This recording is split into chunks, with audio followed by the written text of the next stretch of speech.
Hey guys and gals, Nary here from Drakewing Gaming, sending me on Twitter, the Gaming Dragon. Today I'm coming back at you the latest build of Heart of Amethyst. This actually continues more of a Callus's path, so I'm gonna finish up with Almond, and then I'm gonna head back to Callus to see what kind of new content they've got for him. So anyway, y'all, please sit back and enjoy for the next 18 minutes to entertain you. Let's jump right in. I didn't get much sleep last night because of my problems that I'm having, but yeah. Anyway, I'll be okay. Eventually. Just,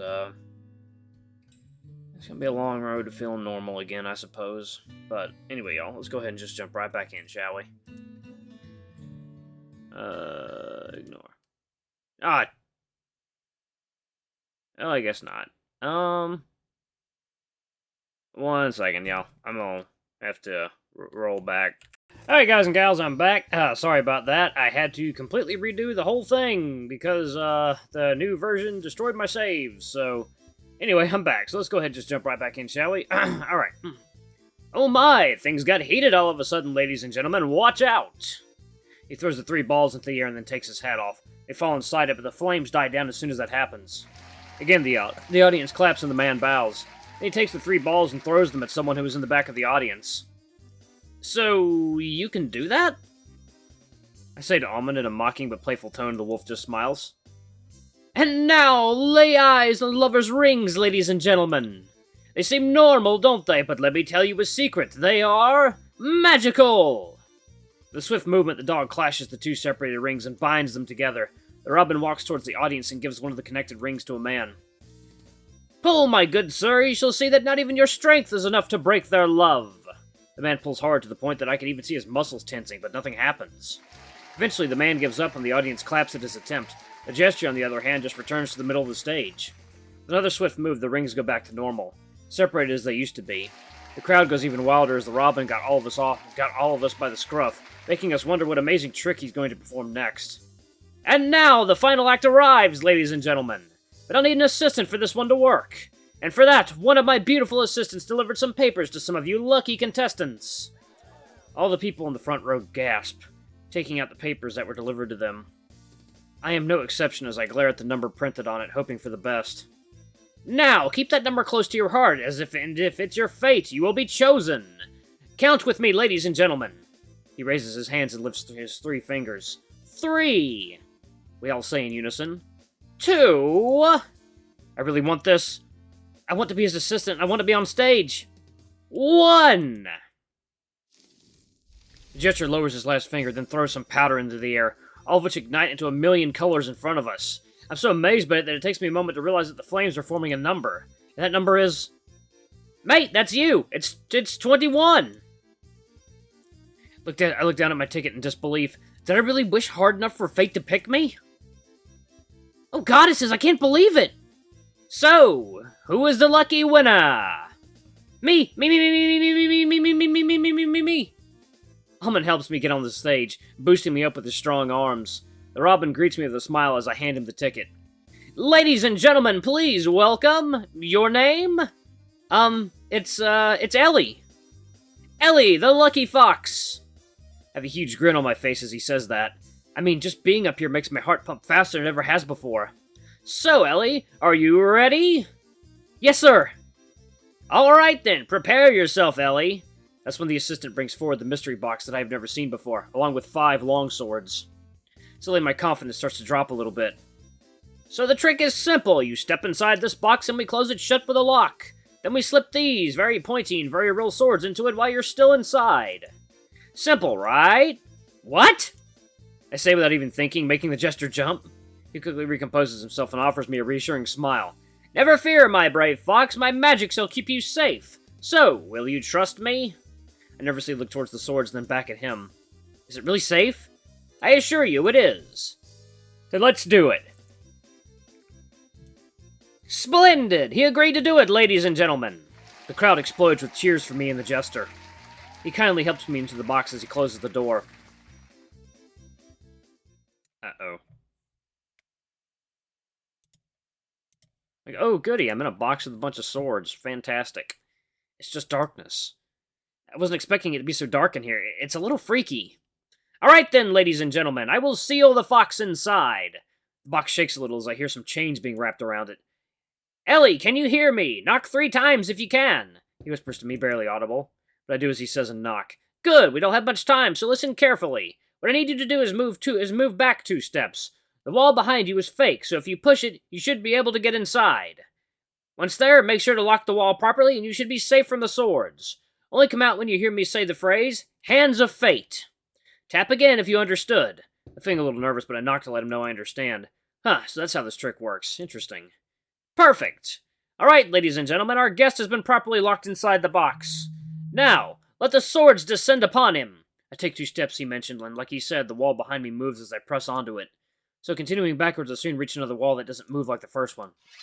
I hear the first sword being inserted inside the box, so I decide to hurry and lock the wall as he said. I remain completely in silence, not wishing to ruin the Robin's trick.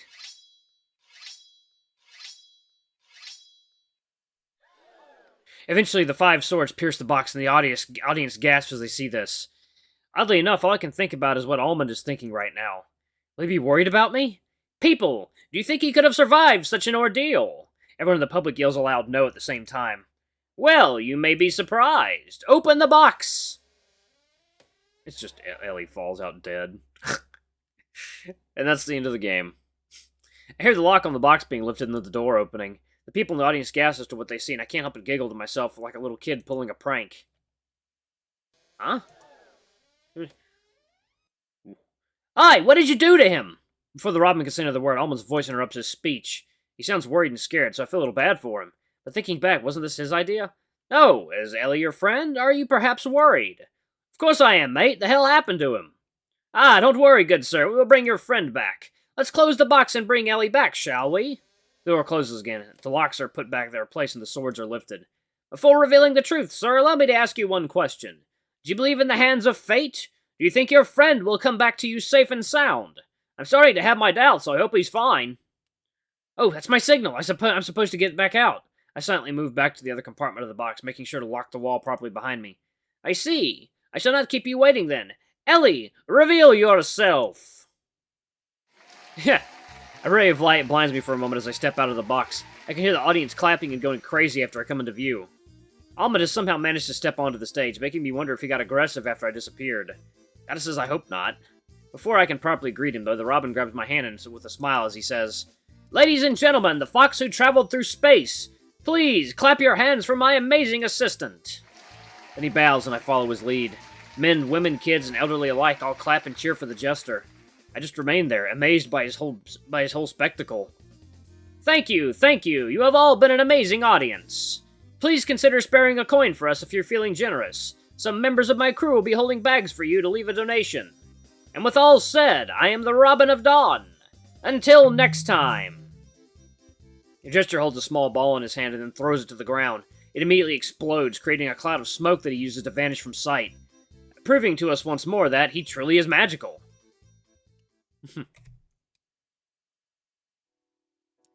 Mate, are you okay? Are you hurt? Almond places his hands on my shoulder as he inspects me from top to bottom. Who would have thought it would Who would have thought he would get this anxious over a magic trick? Although, to be fair, it's not that common to see people disappear from thin air. I'm fine, don't worry. Man, that was insane. I was worried sick when those swords came down, and then you just went poof. Like, what did you even do? That's a weird noise. His tail is wagging like crazy, and I can't help but smile at the sight of him. He's always been a silly wolf, but this is one of the few times I've seen him act like an excited kid. I'm not telling you. That would ruin the whole act. That is indeed very nice of you, Ellie. I jump as I hear the voice coming from behind me. I turn around to meet face to face with the Robin himself, but this time he doesn't have a mask and costume. He's just a regular-looking corgi dog. Did I startle you? My apologies. I just came here to congratulate you on a show well done. To be honest, I was a little afraid when my main assistant called in sick, and I had to pick someone from the public as my new assistant. But seems like fate wished for us to meet. Given the circumstances and how little time you had to prepare, let me tell you that you did amazingly. My cheeks turn a little red as I hear the Robin congratulating me. It was nothing, really. I followed your instructions as best I could. Not one to take compliments, are ya? Tell me about it, mate. Almond jumps in, and the two men end up sharing a laugh at my expense. I kick Almond on the shin as a way to get avenge my broken ego, which he did in front of the Robin himself. Jokes aside, I must be on my way. It was a pleasure meeting you, Ehlly. I believe fate will cross our paths again, and when it does, would you join me for another act? I would be honored. Splendid. See you another time, then. The Jester bows in front of us, and then he shakes my hand one last time before setting off with his crew. I remain there, hoping with all my heart for his words to become true. Eventually, night comes. Almond made sure to get everything ready for the evening. He let his contact at the bar know that we're coming, and he confirmed that our target is currently there. Now we're walking there, and I've never been more nervous. My palms are sweating, and I'm sure everyone can hear my beating heart from a mile away. Mate, calm down. We gotta play it cool, aye? If he notices anything suspicious, he won't talk. Who is he, anyway? Told you, he's a guy from church I know. I've seen him with one of those rusty things. Okay. Now come, we ain't far. We walk around the streets for a few minutes. Left, right, and then... I lost count of the turns we took. I've never been to this side of town, so I'm really lucky to have Almond by my side, or else I would be screwed for sure. Come, we're here. Almond says and then enters an alley. The alley is long and dark, but at the end of it I can see a door and a sign that reads, The Red Sparrow. Almond grabs my hand. Without hesitation, we enter.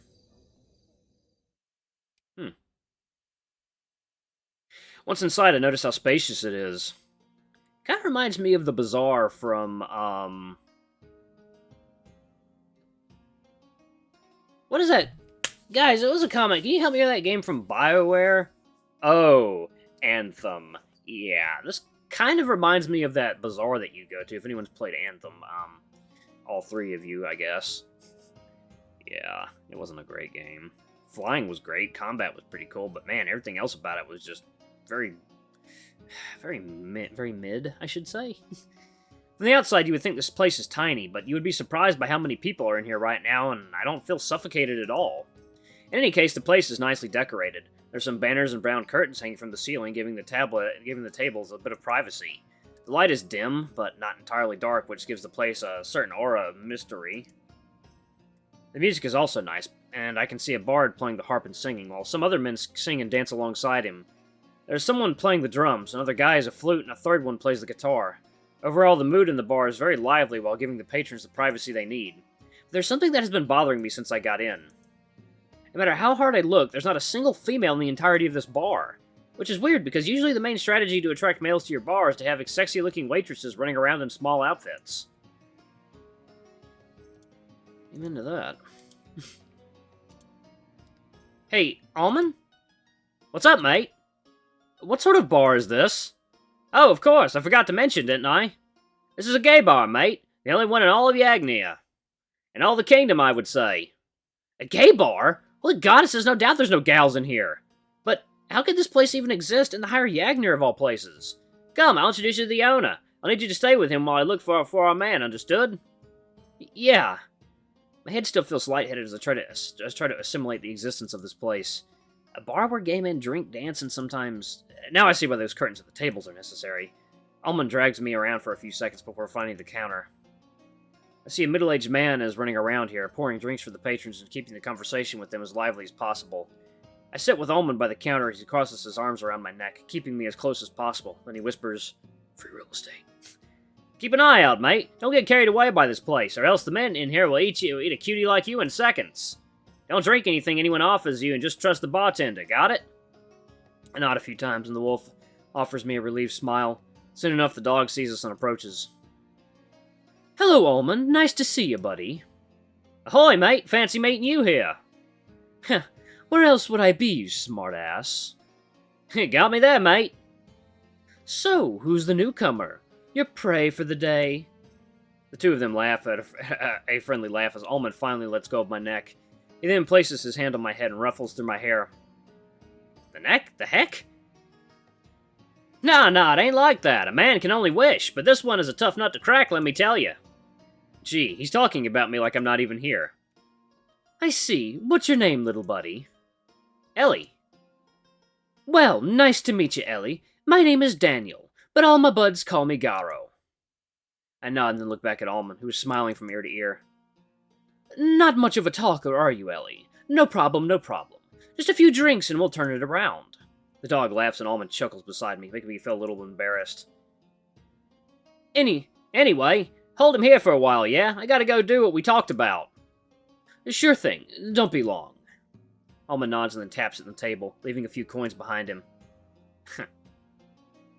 That's our man, huh? What exactly are you going to be doing to our man there, Almond? For your drinks, mate. Loosen up a little. He winks back at me and then vanishes among the crowd. I sigh deeply and just turn around, and when I do, the dog is by the other end of the counter tending to some other customers.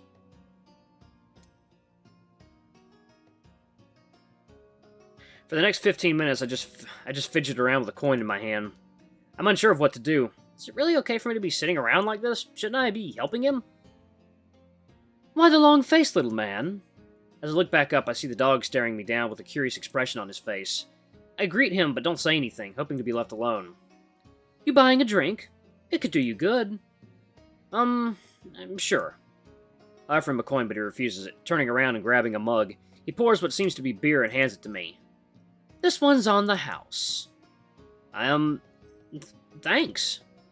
Taking the mug, I slipped a little sip of beer into my muzzle.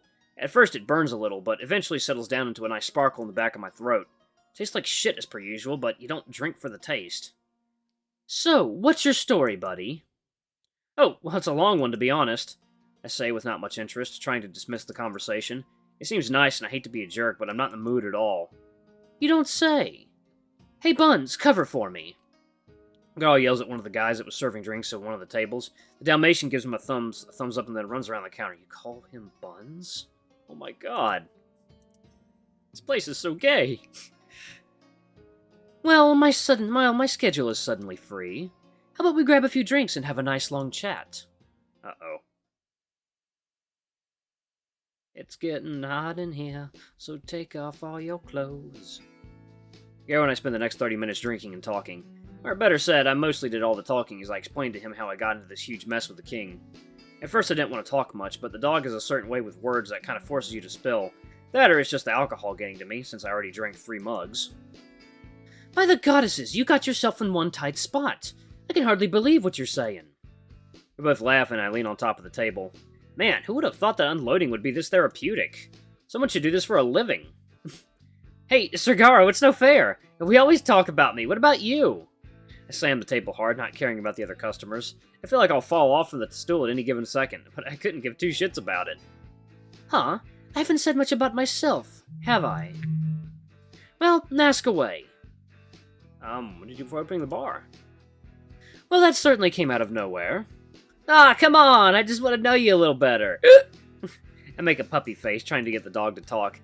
Why do I want him to talk so badly? I don't freaking know. I'm just drunk. Fine, you twisted my arm. So, before settling here, I was a sailor. Traveling through the sea was my life, and fishing ran in my veins. My crew even fished a shark once, I tell ya. Okay, maybe I should do more of like a piratey kind of sailor accent for him. My crew even fished a shark once, I tell ya. We named it Pads and all. That bloody fighter. Really? No way! Did you travel around the world? Alright, guys and gals, I'm gonna pause it right here. Thank you all so much for watching. Don't forget to like, comment, subscribe, and that notification bell. Leave a super thanks or tip if you can. It always helps. Until the next video, I love you all. I'll see you next time. Bye-bye!